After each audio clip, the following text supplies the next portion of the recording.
कपड़े धोने वाली बहू। शादी के पहले से ही विभा को कपड़े धोने का बड़ा शौक था। कभी नल के नीचे तो कभी तालाब के पास। अरे मेरी नीली वाली लुंगी नहीं दिख रही है।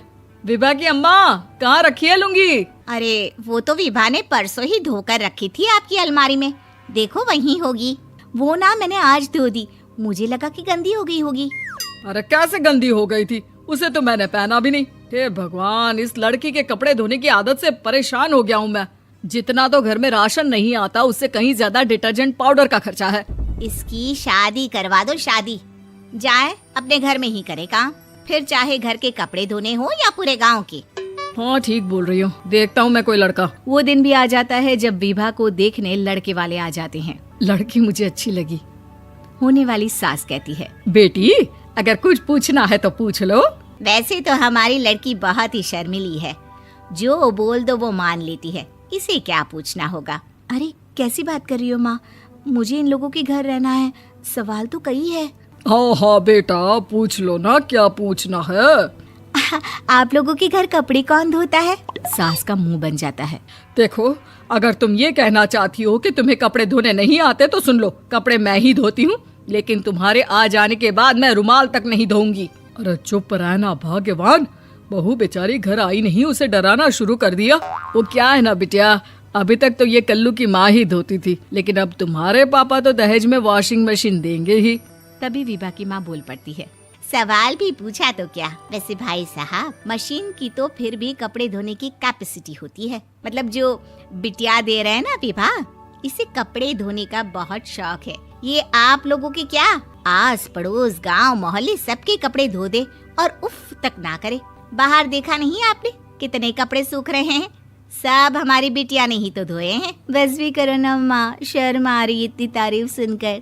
और तो और एक दाग निकाल कर दिखाओ तो मान जाओ। हाँ अच्छा, माफ करना बेटा, मैंने गलत समझा।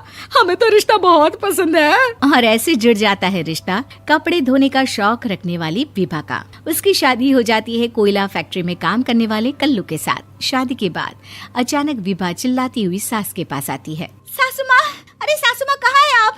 ये तो धोखा है, धोखा दिया आप लोगों ने मुझे। इसे ससुर के चक्कर के बारे में पता चल गया। अरे तो उसमें तुझे क्यों धोखा मिला है? अरे नल में पानी नहीं आता, कपड़े कैसे कब धुलेंगे? अच्छा, तू पानी नहीं आ रहा उसकी बात कर रही है। तो आपने क्या सोचा? कुछ नहीं। अच्छा, तेरी माँ ने कहा था कि कपड़े धोने का शौक है तुझे, याद आया मुझे। शौक बोलकर कपड़े धोने वाले मेरे जुनून को कम ना आके सासू माँ, कपड़ा धोना मेरा गुरूर है।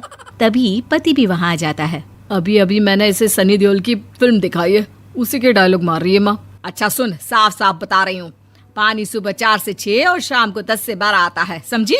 विभा टाइमिंग सुनकर हैरान हो जाती है। ये क्या भूतों का मोहल्ला है? सुबह 4 बजे उठकर कौन कपड़े धोता है? 4 बजे टंकी में पानी जाता है, फिर सारा दिन धोना ना, किसने मना किया? अरे कैसी बात कर रही हैं? 200 लीटर की टंकी में कितने कपड़े धो लूंगी मैं? सुबह ही उठ जाऊंगी मैं। अब क्या था, विभा सुबह 4 से लेकर रात के 12 बजे तक कपड़े ही धोती रहती। एक रोज सास पड़ोस से निकलकर कहीं जा रही होती है कि साथ वाली कहती है, हाँ कल्लू की माँ, जरा ये बताओ कि 2 साड़ी है, 2 ब्लाउज और एक पेटीकोट और एक नाड़े वाला लंबा कच्छा। हाँ तो? अरे तो क्या, कितना लोगी धुलाई ये बताओ। धोबन दिख रहे हैं हम क्या? हमारे पति सरकारी नौकरी से अभी रिटायर हुए हैं और बेटा सुपरवाइजर है कोयला फैक्ट्री में। धोबन समझ रखा है हमें?